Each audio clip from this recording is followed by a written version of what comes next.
Stop wasting time. The day I finally got serious about my English. A freestyle American English original story. I need to tell you a truth that might sting a little. In fact, it stung me first. The day someone told me, "Florian, stop wasting time," was the day everything changed for me. And for my English. Today, I want you to walk with me through that day. Because maybe, just maybe, you're living the same day right now. The wake-up call. I remember waking up one morning, checking the time, and feeling something heavy in my stomach. Not fear. Not sadness. It was realization. Realization that I had been playing around with my English journey for years. Half studying. Half trying. Half dreaming. And one voice kept whispering in the back of my head, "Stop wasting time. Or you'll regret this." The excuses I told myself. I had a long list of excuses. I'm tired. I'll study tomorrow. I'm too busy. I'm not good enough. But every excuse stole a little more time from me. I didn't see it then. But I see it now. Excuses are time thieves. Silent, invisible, powerful. The day English challenged me. I walked into a coffee shop. Two tourists asked me a simple question in English. A simple question. I froze. I answered weirdly. I felt embarrassed. And when they walked away, I heard the voice again, "Stop wasting time." That moment broke me. But it also woke me up. The mirror moment. That night, I stood in front of the mirror. I looked at myself and asked, "What do you really want?" Not what others wanted. Not what I pretended to want. What I wanted. The answer came fast. I want to speak English with confidence. I want to understand everything. I want to express myself without fear. I whispered to myself, "Then stop wasting time." The choice. This part of the story is where you must pay attention. Because it's the same choice you have right now. I had two options. 1. Stay comfortable. Keep wasting time. 2. Get serious.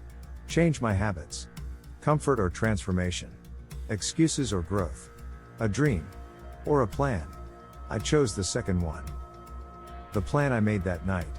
I sat down and designed a simple plan: 30 minutes of listening, 30 minutes of speaking, 15 minutes of reading, 10 new words, 1 real conversation per week, 0 excuses. It wasn't perfect. But it was real. And it was mine. The first week of discipline. The first week was hard. My brain complained. My body resisted. My motivation disappeared. But discipline stayed. Because discipline doesn't care how you feel.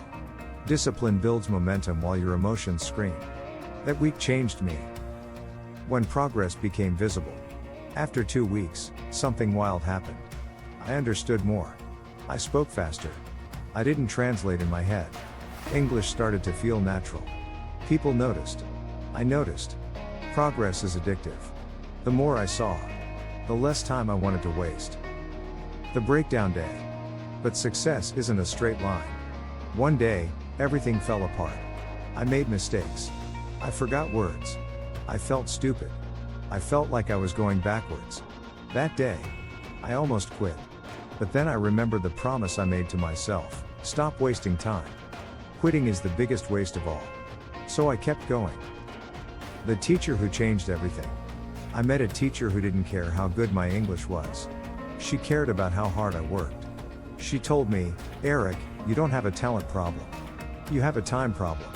You're wasting too much of it." That hit me harder than anything. She was right.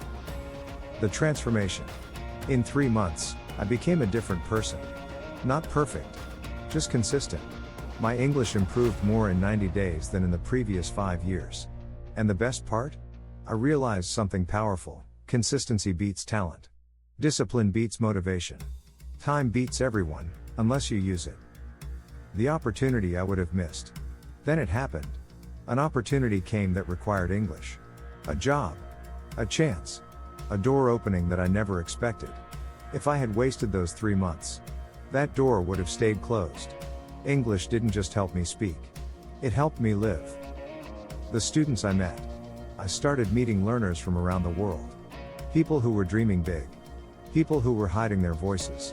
People who were wasting time the same way I used to. I told them the same truth someone told me: stop wasting time. Because your English won't improve until you do. The day I realized time is currency. Here's the real lesson.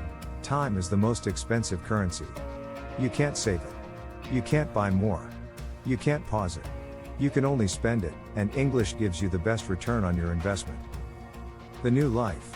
I built my English open doors to travel, relationships, work, opportunities, and confidence. It changed how I think, how I communicate, how I see the world. And it started with one simple decision: stop wasting time. Your turn. This is the part where you step into the story.